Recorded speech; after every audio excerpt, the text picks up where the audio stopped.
محترم بزرگوں اور بھائیوں، ناموس رسالت کا مسئلہ بہت ہی نازک ہے، اور چونکہ یہ پوری دنیا میں یہ آواز جا رہی ہے، ہم دنیا والوں کو بتانا چاہتے ہیں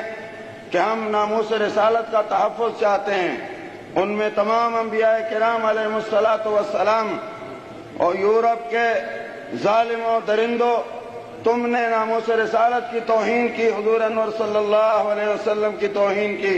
تمہیں شرم نہیں آئی؟ لیکن آج تک پوری امت مسلمہ میں ایک مسلمان بھی ایسا نہیں جس نے اس کے جواب میں حضرت عیسیٰ علیہ السلام کی توہین کی ہو، بلکہ ہم ان کا بھرپور احترام کرتے ہیں۔ اس سے معلوم ہوا کہ اسلام کتنا عظیم مذہب ہے اور تم کتنے بدبخت ہو۔ تمہیں معلوم ہونا چاہیے کہ حضور اقدس صلی اللہ علیہ وسلم رحمت للعالمین ہیں، صرف رحمت للمسلمین مومنین نہیں ہے، تمہارے لیے بھی رحمت ہے۔ نمک حرامی نہ کرو، حضور صلی اللہ علیہ وسلم کی توہین نہ کرو، وہ تو تمام انسانیت کے لیے اور کائنات کے لیے رحمت ہے۔ اس لیے ہم ناموس رسالت کا تحفظ چاہتے ہیں، اور جو لوگ اس مسئلے میں بے غیرتی کا مظاہرہ کر رہے ہیں انہیں بتانا چاہتے ہیں کہ یہ ناموس رسالت کا تحفظ، اور چونکہ حضور انور صلی اللہ علیہ وسلم تمام انبیاء علیہ السلام کے سردار ہیں، اس لیے ان کی ناموس کا تحفظ سب سے زیادہ اہم ہے۔ اس سلسلے میں ہمیں اپنے اکابر، اپنے اسلاف حضرت سید اللہ شاہ صاحب بخاری اور حضرت علامہ انور شاہ صاحب کشمیری، اور اسی طرح حضرت مولانا غلام غوث صاحب ہزارویں مجاہد ملت، اور مولانا منظور احمد چنوٹی، اور موجودہ کابرین حضرت مولانا خان محمد صاحب، حضرت مولانا عبدالحفیظ صاحب، مولانا الیاس چنوٹی صاحب، دوسرے حضرات، ہمیں چاہیے کہ ہم اس وقت مجاہدانہ طور سے اور انتہائی ایمانی غیرت سے میدان میں آئیں، اور یہ یاد رکھیں اس دجال نے صرف ناموس رسالت کی توہین نہیں کی بلکہ جہاد کے خلاف آواز اٹھائی، اور جہاد کو ختم کرنے کے لیے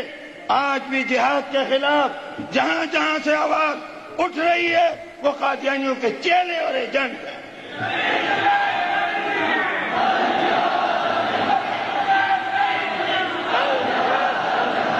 ایک بات اور عرض کروں گا کہ ناموس رسالت حضور انور صلی اللہ علیہ وسلم کی ذات پاک کی بھی عزت اور تحفظ ہے، اور آپ کی جماعت صحابہ کرام، آپ کے اہل بیت پاک، آپ کے احادیث شریفہ بخاری، مسلم، ابو داؤد، ذخیرہ احادیث کا تحفظ یہ بھی ناموس رسالت میں شامل ہے۔ جہاں وہاں آئے گا مسلمان کو چاہیے ناموس رسالت کا تحفظ کرے۔ ناموس رسالت وہ حضور صلی اللہ علیہ وسلم کی ہر وہ نسبت جو حضور صلی اللہ علیہ وسلم کے ساتھ ہے، اس کے لیے تحفظ کے لیے ہمیں کھڑا ہونا ہوگا، اور یہاں ہمیں صدیق اکبر، خلافت راشدہ، صحابہ کرام اور اکابرین کا نمونہ پیش کرنا پڑے گا۔ میں مبارکباد دیتا ہوں انٹرنیشنل ختم نبوت موومنٹ کے امیر حضرت مولانا عبدالحفیظ صاحب مکی دامت برکاتہم کو، مولانا محمد الیاس چنوٹی دامت برکاتہم اور ان کے ساتھیوں کو کہ انہوں نے آج اس دن کا ایسا انتخاب کیا۔ اور قادیانی دیکھ لیں آج مسلمانوں کے جذبات، اگر وقت آیا اور ہمیں حکم دیا گیا انشاءاللہ وہ اپنا انجام بھی دیکھ لیں گے۔ اس وقت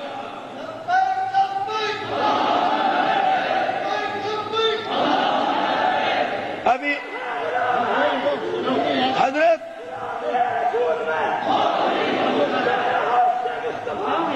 حضرت مولانا خواجہ خان محمد صاحب کا مکتوب گرامی ابھی یہاں تقسیم ہوا کہ مہینے میں ایک خطبہ علماء، ہم اس کے لیے حاضر ہیں، ہر طرح حاضر ہیں۔ یہ ہمارے ایمان کا، ہمارے دین کا مسئلہ ہے، اور یہاں بھی ان حضرات سے بھی درخواست کروں گا کہ ہم خادم ہیں، یہ ہمارے ایمان کا اور دین کا مسئلہ ہے، اور یہ سارے ہم ناموس رسالت کے غلام ہیں۔ صرف حاضری کے لیے یہ چند باتیں عرض کی، اللہ تبارک و تعالیٰ قبول فرمائے۔ عالمی سطح پر ہر طرح ہمیں چاہیے کہ ہم اس فتنے کا تعاقب کریں، اور یہاں یہ لال مسجد کا جو واقعہ ہوا ہے اور ملک میں جو دوسرے یہ معاملات ہو رہے ہیں، اس کے پیچھے بھی قادیانیوں کا ہاتھ، قادیانی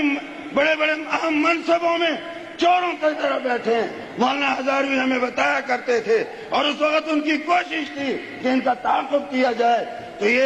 یہ ڈاکو چور مختلف منصبوں پر بیٹھ کر قادیانیت کو فروغ دینا چاہتے ہیں، لیکن وہ زمانہ گیا جب خلیل خان فاختے اڑایا کرتے تھے۔ اب غلامان محمد تمہارا ٹھیک ٹھاک جواب دیں گے۔ وآخر دعوانا الحمدللہ۔